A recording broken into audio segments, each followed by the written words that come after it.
ሰላም ጤና ይስጥልን ክቡራትና ክቡራን የፓን ኢትዮጵያ ተከታታዮች ሚዲያችንን ስለምትከታተሉ ከልብ እናመሰግናለን። ፓን ኢትዮጵያን ሰብስክራይብ ያላደረጋችሁ ተከታታዮቻችን ሰብስክራይብ እንድታደርጉ በትህትና እናስታውሳለን። ከሰሞኑ በሚዲያ የበዛውን ስሜን ባይፈርስን የተመለከተውን ይህን አጭር ዝግጅት ደግሞ ላይክ ሼር እያደረጋችሁ እስከ መጨረሻው እንድትከታተሉ እንጋብዛለን። የትኛውም አይነት አስተያየት ቢኖራችሁ ደግሞ ኮሜንት ቦክስ ላይ አስቀምጡልን፣ በአክብሮት እንቀበላለን። ዋልታ ከፋና ጋር እንግዲህ መጠቃለሉን ተከትሎ ስራቸውን ካጡ ሰዎች መካከል አንዱ ስሜነ ባይፈርስ ነው። ስሜነ ባይፈርስ ነጻነት በአቅም እንግዲህ ነጻ ሐሳብ እያለ ሰዎችን በዋልታ ሚዲያ እያቀረበ ለብዙ ዘመን ያሳቀቀን ግለሰብ ነው። እውነት ለመናገር አሁን የግዞት ሰንሰለት የተሰኘ መጽሐፉን ከልማዱ የጻፈውን እያስተዋወቀ በሚዲያዎች እየዞረ ብዙ ተከታትለነዋልና መጽሐፉ በጣም ጥሩ ነው። ሁሌም የምናደንቀው ነው። መጽሐፍ ከባድ ነገር ነው። ከዚህ ውጭ ግን ስሜነህ በሁሉ ነገሩ በተለይ በጋዜጠኝነት በሚያነሳው ሐሳብ በሚያደንቃቸው ግለሰቦች ሁሉ በሚያደንቃቸው ቡድኖች ሁሉ ምኑም የማይጥም ሰው ነው። ምንም የማይጥም እንደው ሳይሰራ የፈረሰ ሊባል የሚችል አይነት ሰው ነው። እውነት ለመናገር አሁን በጋዜጠኝነት ሙያ እንኳን ብናይ እንግዲህ ስሜነህ ለጋዜጠኝነት የሚሆን ምንም ነገር የለውም። ደው እንኳን ለጋዜጠኝነት ለአዲስ አበባነት የሚሆን ነገር ራሱ የለውም። የአዲስ አበባ ልጅ ነኝ ብሏልና የለውምና ጋዜጠኝነት ከሚጠይቃቸው ኳሊቲዎች ከሚታዩ ሚዲያ ላይ መጥተው ከሚታዩ ፐርሰናል ኳሊቲዎች መካከል ምንም ነገር የሌለው ሰው ነው። አፉ ፈሪ ነው፣ አይደፍርም፣ ይንተባተባል፣ ፍሎ የለውም፣ ጥራት የለውም፣ ራሱን መግለጽ አይችልም። ስሜነህ የስሜነህን አፕሮች እንደዚህ ሞጋችነት፣ አፋጣጭነት ምናምን ሊሉት የሚሞክሩ ሰዎች አሉ። በነገራችን ላይ ስሜነህ ግን አፋጣጭ አይደለም፣ ሞጋች አይደለም። ዝም ብሎ እንዲሁ ተላታሚ ነው። ዝም ብሎ መጋጨት ነገር ነው። ዝም ብሎ አልፎ ሲሄዱ ዝም ብሎ የሚያሳቀቅ መጋጨት የሚጋጭ ሰው ነው። አይዘጋጅ፣ ከተዘጋጀም ደግሞ መዘጋጀቱ የማይታወቅለት ሰው ነው። አይሆንለትም። እውነት ለመናገር ስሜነህ አይሞላለትም። እንደ ይሄ ጠያቂነት ጋዜጠኝነት ከተባለ ወንዱ ቤተልሔም ታፈሰ ቢባል በትክክል የሚያሟላ ይመስለኛል። ያው ካቀራረብን ካነጻጸርን ስሜነህ ወንዱ ቤተልሔም ታፈሰ ነው። ሲጠይቅም አያምርም፣ ሲጠየቅም አያምርበትም። እሷም እንደዛው ነች። በጣም እንግዲህ ፍትሐዊ ለመሆን ያክል ስሜነህ ከቆንጆ ቤቲ የሚሻለው ልምድ አለው። ከወያኔ ጋር ሆኖም ቢሆን ብዙ ፋክቶችን ያውቃል። እንዳልኩት እውቀት አይሆንለትም፣ አይሰርጸውም እንጂ በዛው አካባቢ ይንገታገታል። ብዙ የከረመ ነው። እንደሷ ዝም ብሎ መንገድ ላይ ታፍሶ ወደ ሚዲያ የገባ ሰው አይደለም።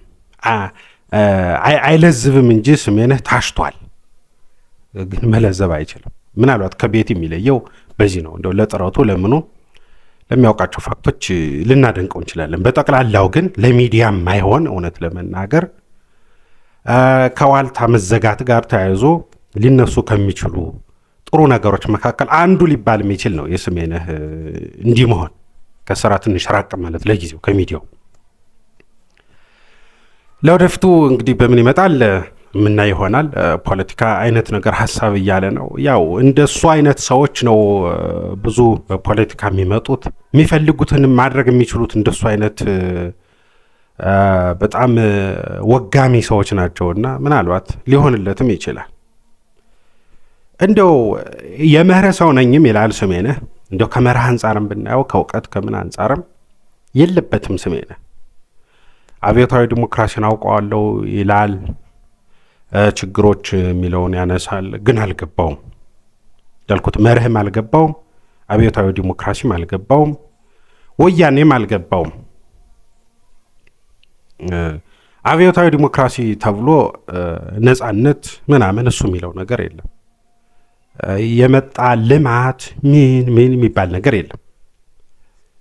ይሄ ዲሞክራሲያዊ ማዕከላዊነት ምናምን የሚባሉ የጥርነፋ መንገዶችን እነሱ ለስልጣናቸው ላይ የፈጠሩት ምናምን ይመስለዋል። ግን ተያይዞ አብሮ የመጡ ድሮም ሶሻሊስቶች ሲያደርጉት የነበረው የአምባገነታቸው መንገድ ነው።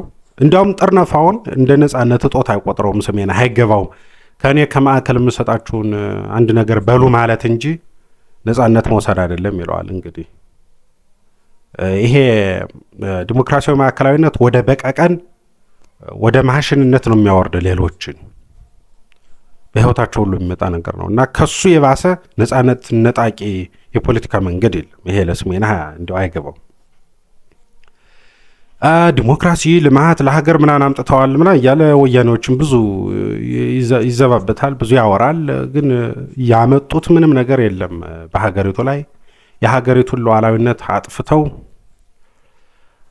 አንድ ማይኖሪቲ የበላይ ሆኖ ለዘመናት የበላት ሀገር ነች በወያኔ ዘመን ኢትዮጵያ። ልማት ለሚለው ደግሞ እውነት ለመናገር በእውነት እኔ የገበሬ ልጅ ነኝ። እሱ አንዱ ያነሳው ገበሬን ስለነበር ብዙ ሲያወራ በብዙ ቦታ የሚያነሳው እሱን ነው።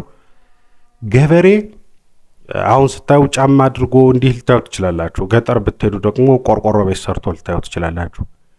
ያ ቆርቆሮ የሰራ ገበሬ በሙሉ ግን መሬቱን የተነጠቀ ነው፣ ማርስ ነው። በዚህ ነው ወያኔ ባቋቋሟቸው ማይክሮ ፋይናንሶች ምክንያት እዳ ውስጥ ገብቶ እሱን ለመክፈል ምናምን የሰጠ ሰው ነው እንጂ መሬቱን እያረሰ በመሬቱ በምናምን ከብሮ ቤት ሰርቶ ጫማ ቀይሮ እነሱ እንደሚሉት ፍራሽ አልጋ ይዞ ምናምን አታዩቱም በፍጹም። ይሄን በጣም በእርግጠኝነት መናገር እችላለሁ። ከማንም በተሻለ የገበሬ ልጅ ነኝ፣ አውቀዋለሁ ኖሮ እና ስሜነህ ከዚህ ጋር እያዞ የሚያወራው ነገር በጣም ፍጹም ስህተት ነው። ፍጹም ስህተት ነው። እንደው ከወያኔም ጋር ተያዙ ብሔር ምናምን ባላነሳ ምናምን እያለ ሁሉ ያወራል። በኢትዮጵያ ፖለቲካ መስፈሪያ ወያኔ ከመጣ ወዲህ ብሔር ነው። በብሔር ስልጣን ይዘዋል፣ ትይዛለህ። ሲገፉ ተገፍተዋል በብሔርተኞች በሌሎች። በቃ ኢህአዴግ ወያኔ መር ገዢ ነበር፣ ወይም ወያኔ በብቸኝነት የሚገዛበት ስብስብ ነበር ማለት ይቻላል። በኋላ ደግሞ ኦህዴድ በብቸኝነት የሚገዛበት መጣ። አሁን ብልጽግናን በለው ምን በለው ያው ኦህዴድ ነው። ምንም የተለወጠ ነገር የለም። መደመር ማለት ምን ማለት ያው ነው። እነዛ ለአዲስ አበባ ፊዚካሊ ቅርብ ስላልነበሩ አዲስ አበባ መበዝበዝ በሚችሉበት መልኩ በዝብዘዋል። ያሁኖቹም እንደዛ እያደረጉ ነው። ምንም ነገር የለውም። ምንም መቀባባት ምናምን ማለት አያስፈልግም። እና ወያኔን ማድነቅ ኢህአዴግን ማድነቅ በእውነት ለመናገር ወንጀል ሊሆን የሚገባው ጊዜ መምጣት አለበት። ነውረኛ ፋሽስት ነው ወያኔ። ድሮ ለልማት ቆማል እንደዚህ ብዙ አምጥተዋል አሁን መተው አለባቸው እያሉ ማውራት በእውነት በጣም ነውርና ነውረኝነት ነው፣ አለማወቅም ነው። በሚያደንቃቸው ግለሰቦችም እንዲሁ ስሜነህ በእውነት በጣም ከንቱ ሰው ነው፣ የፈረሰ ሰው ነው። አሁን ጌታቸው ረዳን ያደንቃል። ይሄ የስሜነህ ችግር ብቻ አለ። በነገራችን ላይ የብዙ ኢትዮጵያውያን ችግር ነው። ስሜነህ ጌታቸውን በገና 7ኛ ክፍል ሆኖ ለንደን ሄዶ በቢቢሲ አድማጭነቱ የተሸለመ ምንትሴ ይለናል። ሆኬርስ በነገራችን ላይ እንዴ እኛ ምን አገባን ስለሱ? አንድ ቡድን አንድ የእግር ኳስ ቡድን ሜዳ ላይ ገብቶ ጨዋታ ሲደረግ እያንዳንዱ ተጫዋች የሚያደርገው አስተዋጽኦ ውጤት ለማምጣት ካለው ጠቅላላ ሁኔታ የሚለካ እንጂ ኳስ ስላንከባለለ ምናምን አየህ የሰራው ፌንታ ምናምን አይባልም። በነገራችን ላይ አስፓልት ጨዋታ ላይ መንገድ ላይ የሚጫወት የልጅ ጨዋታ ቢሆን ይደነቃል። ሜዳ ላይ የሚጫወት አንድ ህፃን አንድ የቡድን ተጫዋች የብሔራዊ ቡድን የምናምን ግን ለውጤት የሚያደርገው አስተዋጽኦ ነው። ወይ ኳስ እያንከባለለ ወስዶ በራሱ ጎል ላይ ቢያገባ ወይ መሰል በጣም አሰቃቂ ስህተቶች ቢሰራ ግን እኮ ኳስ ይችላል ነው የምትለው አይደለም። ጌታቸው እሱ እንዳለው የህግና የዲፕሎማሲ ቋንቋ ለይቶ መናገር የሚችል ራሱን መግለጽ ከሚችሉ ጥቂት በዛው በፖለቲካው አካባቢ በተለይ በኢህአዴግ ምናምን አካባቢ ካሉ ሰዎች አንዱ ነው። ሊጽፍ ሊያነብ ሊናገር ይችላል ጌታቸው። ግን አሁን በሀገራችን ካሉ ዋና ዋና ወንጀለኞች መካከል አንዱ ነው ጌታቸው ረዳ። በጦርነት ጊዜ ሁሉም ነገር ልክ ነው፣ ተስፋፊው አማራ ልሂቅ ምናምን እያለ የቀን ሰራተኞችን ሸቃላዮችን በሙሉ በገጀራ በምሳሪያ ያስጨፈጨፈ ጨካኝ አረመኔ ነገ በህይወትም በታሪክም ፍርድ ከሚጠብቃቸው ቢፈረድባቸውም ሊያረካን የሚችል ፍርድ ሊያገኙ ከማይችሉ ጥቂት ግለሰቦች መካከል ጌታቸው ነው። ፍጹም ዝርክርክ ነው።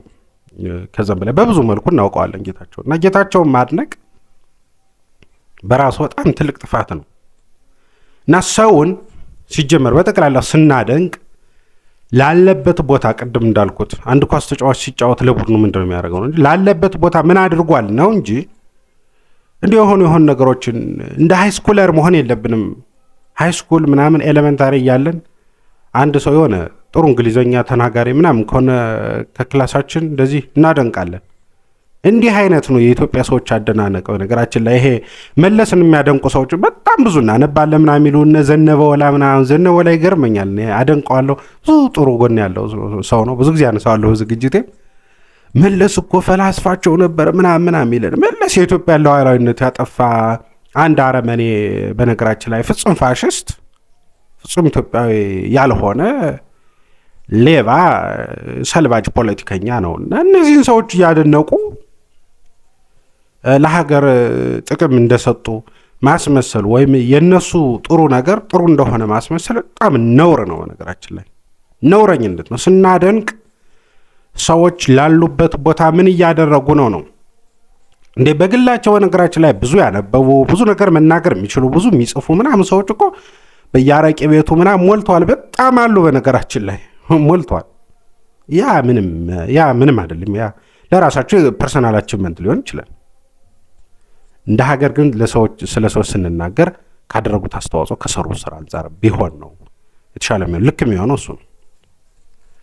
ከሚዲያም አንጻር የሚናገረው ስሜነህ በጣም የሚያሳፍር ነገር ነው። ሚዲያ ነጻነት የለውም። የኢትዮጵያ ሚዲያ ግልጽ ነው። ምንም ወይ የመንግስት አፍ በቀቀን ከሆንክ ፍጹም ጭፍን ደጋፊ ከሆንክ ጭፍን አምላኪ እንደነ ሲሳይ አጌና ወይ ደግሞ እንደና አለምነህ ዋሴ ጭፍን ፈሪ በጭፍኑ ስትሸሽ ነው መስራት የምችል ኢትዮጵያ ውስጥ። ከዛ ውጭ ሚዲያ አይሰራም። ይሄ ይታያል እኮ አባይ ቲቪ በጣም ጥሩ ዜና የሚያደርሰን የሀገሪቱን ሁኔታ የሚዘግብልን ሚዲያ ነበር ከአንድ ዓመት በፊት ምናምን።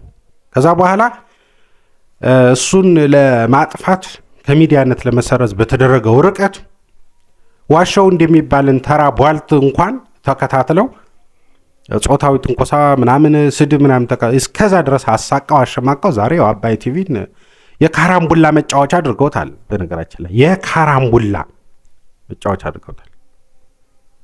የሚታይ ነው። አሻም ቲቪን እንዴት እየጎሸሙት እንደሆነ የሚታይ ነው። ደግሞ እኮ በአሻም ቲቪ ቀርቦ ነው የሚዲያው ስንፍና ነው እንጂ ነጻነት አለ የሚለው። ይኸው ኢቢኤስ ሲኖር በታሪኩ አንድ የተሳስቶ አንድ ጥሩ ነገር ቢሰራ ሰሞኑን በብርቱካን ጉዳይ የደረሰበትን የምታዩት ያለውን መከራ። ይሄ ሁሉ በሚታይበት ሀገርና ሁኔታ ነጻነት አለ። እነ መሰለ ገብረሕይወትን እያቸው። መሰለ ገብረሕይወት የኢቢሲ አንከር የነበረ ሰው ነው። በእርግጠኝነት የፖለቲካ ዜናዎችን መዘገብ ወይም ዝግጅቶችን ማዘጋጀት ስለማይፈልግ ወይ አቅቶት አይመስለኝም። ግን ኢቢሲ ኖሮ ስለሚያውቀው ሁሉን ነገር የሚሻለው ፓርቲ ለፓርቲ እየዞሩ ስለ ድግስ፣ ስለ ጋብቻ ምናምን አኒቨርሳሪ ማውጋት ምናምን ወደ ድምጽ የሚሞክር ነገር ማምጣት ምናምን እንደሚሻል ስላወቀው ለህይወቱ አደጋ የማይፈጠር እሱ ላይ ተሰማርቶ በሚያሳዝን ሁኔታ እያየ ነው። እነዚህ ነው በጣም ብዙ ሰዎች እንደበቅ እንሽሽ እያሉ ብዙ ከፖለቲካ በጣም የራቀ እንዳልኩትና አለምነህ ዋሴ በጣም ጥሩ ምስክሮች ናቸው። የአሜሪካ አጎጠ ጦት 8 ዓመት ሆነ ምናምን እያለ ሁሉ እስከ ማውራት ደርሷል። አለምነህ ዋሴ የውጭ ሀገር ጦርነት ሲያጣ ስለ ሀገሩ ማውራት ስለማይፈልግ አይመስለኝም፣ ስለሚፈራ ስለሚያስቸግር ነውና የሚዲያ ነጻነት አለው ብሎ ማውራቱ እንደው ስሜነህ የፈረሰ መሆኑን ግራንጃነቱን እንደው ጋኛነቱን ብቻ የሚያሳይ ነው ስሜነህና እንዲያው በጥቅሉ ስሜነህ ለደከመባቸው ነገሮች በሙሉ የማይታዩበት በልቶ የማይወዛ አይነት ሰው ነው። አነበው ካወቁ በፖለቲካ ውስጥ ቆየው እንዲህ ቢልም እንደ ሁሉ ነገር የሌለበት ግለሰብ ነው እና እንግዲህ ለጊዜው ከሚዲያ ገለል ማለቱ ጥሩ ነው። ካሁን በኋላም ሰከን ብሎ በዚህ በሚሸጠው መጽሐፍ ሁለተኛውን ክፍል ማወጣለሁ ብሏል። ያን ሰበሰብ አድርጎ አንዲት ከሌለው ዘመናዊ ሱቅ በደረቴ ነገር አድርጎ በዛ ቢነግድ ጥሩ ነው ላለው። እንግዲህ ግን ያው እንደሱ አይነት ሰዎች እንደሱ አይነት ጋኛ ሰዎች ስለሚሳካላቸው በፖለቲካው ቀርቦ ደግሞ ነገ የሆነ ከፍ ያለ ባለስልጣን ነው ብዙ ሊያደናግረን ይችላል። ሞስት ፕሮባብሊ ሊሆን የሚችለው እንደዛ ነው የሚሆነው። ግን የሚሆነው እናያለን። እኔ ይሄን ያክል አልኩኝ። ሀሳብ አስተያየት ካላችሁ አጋሩን። ሰብስክራይብ፣ ላይክ፣ ሼር አድርጉ። እናመሰግናለን። መልካም ጊዜ